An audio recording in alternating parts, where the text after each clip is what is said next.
maybe you should be ashamed of yourself. Maybe you shouldn't be seen. Maybe you shouldn't be heard. There is a woman I know who got to where she needed to be because of embarrassment.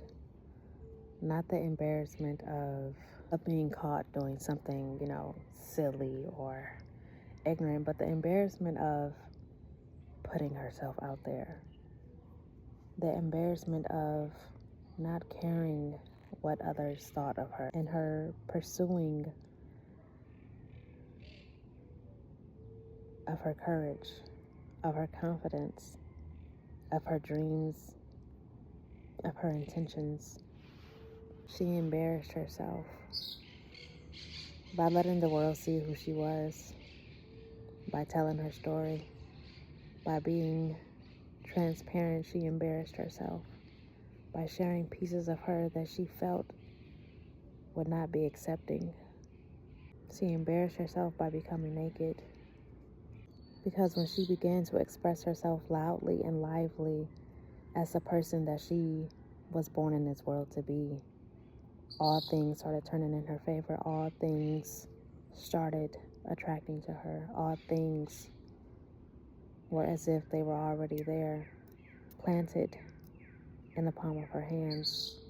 For the sake of embarrassment, her voice grew louder. It grew stronger. It grew firmer. For the sake of embarrassment, her business started to blossom. For the sake of embarrassment, more opportunities started coming from all ends of the world.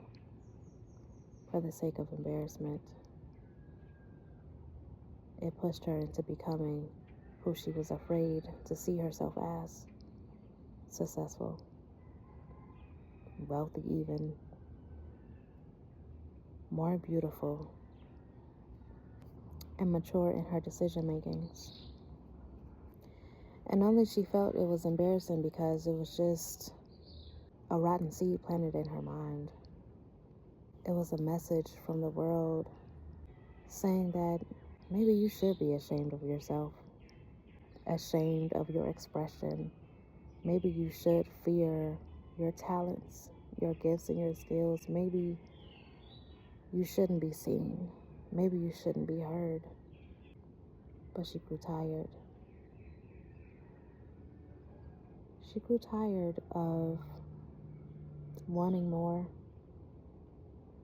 and not moving out of her way to get more. She grew tired of always battling herself. She grew tired of sitting numb when she had so much to share, so much to give, so much to live, because she felt like a hypocrite. She felt, how could she have kids and encourage them to be better than her? How could she have kids and encourage them to be courageous? How could she have kids and encourage them to be anything that they desire? And she's not living that truth. So she decided to go and embarrass herself in the world. And the embarrassment is just only showing up in her fullness. The embarrassment is things so simple that the world will shun you for.